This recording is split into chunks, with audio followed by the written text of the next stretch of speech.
Nah, ibadah kurban sangat dianjurkan, hukumnya sunnah muakkadah bagi yang mampu. Imam Abu Hanifah berpendapat hukumnya wajib bagi yang mampu. Cukup satu keluarga minimal 1 ekor hewan kurban. Niatkan kurbannya untuk 1 keluarga sesuai dengan hadis Sayyidah Aisyah radhiyallahu anha. Rasulullah berkorban, lalu beliau mengucapkan Allahumma taqabbal min Muhammadin wa ali Muhammadin wa min ummati Muhammadin. Ya Allah, terimalah korban ini dari Muhammad, dari keluarga Muhammad, dan dari umat Muhammad. Itu namanya nanti sunnah kifayah, hukum sunnah muakkadah yang bisa diwakili oleh salah seorang anggota keluarga. Jangan patungan Pak kalau kambing. Kalau sapi, onta, kerbau boleh patungan, maksimal atau paling banyak 7 orang. Bukan berarti sapi itu nggak boleh 1 orang atau 2 orang. Jangan salah paham. Sapi harus 7 orang, enggak. Di keluarga itu tadi yang 5 orang mampu, salah seorang anggota keluarga mampu nih membeli 1 ekor sapi, maka niatkan untuk 1 keluarga.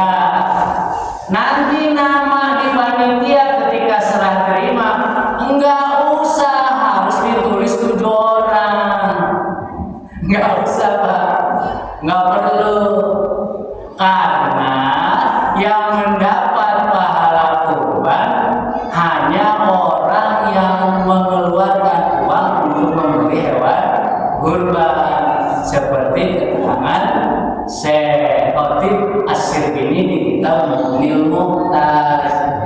Nah, diusahakan ya, mudah-mudahan atau syukur-syukur setiap anggota keluarga mampu untuk kurban. Kemudian semua yang berhubungan dengan penyembelihan hewan kurban dan pembagiannya menjadi tanggung jawab orang yang berkurban.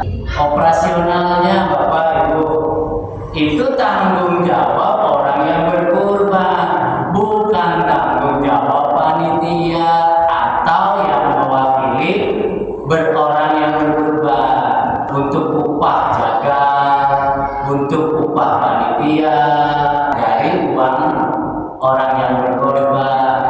Jangan menggunakan kas masjid, karena orang infak di masjid dimasukkan ke dalam kotak atau diserahkan ke pengurus masjid, niatnya bukan untuk korban, dia niat untuk kepentingan memakmurkan masjid. Kalau panitia menggunakan kas masjid harus diganti. Nah, maka orang-orang yang berkurbannya harus ngerti, panitia butuh untuk operasional. Kalau memang nggak mau dititipkan ke panitia, boleh Pak, disembeli sendiri, kemudian dibagi-bagikan sendiri, silakan, tidak masalah kok. Karena kurban itu sangat penting. Rasulullah bersabda, ma'amila ibnu adama yauman nahri min amalin ahabba ilallahi min iraqatid dami. Ibadah tanggal 10 Dzulhijjah pada saat waktu kurban yang paling Allah sukai adalah menyembelih hewan. Maka di kitab Wasiat Bajuri ada sahabat Ibnu Abbas radhiyallahu anhu menganjurkan bagi orang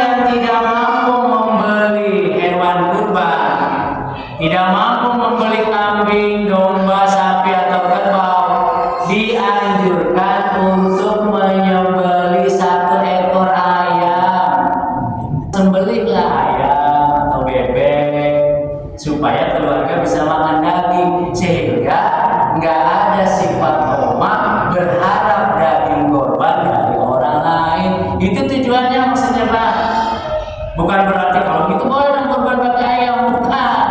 Ini mah untuk orang yang nggak mampu, supaya menghilangkan sifat tomaknya. Karena bahaya kalau sifat tomak nggak hilang.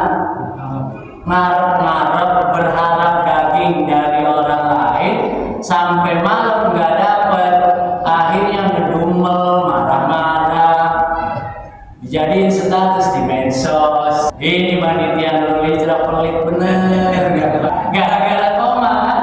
Berharap kan celaka, apa rugi dua. Satu, rugi nggak makan daging, yang kedua rugi dosa marah-marah, ya kan? Maka supaya hilang sifat tomak itu, yaudah sama-sama makan daging. Kita beli ayam aja, sembelih ayam, kita masak,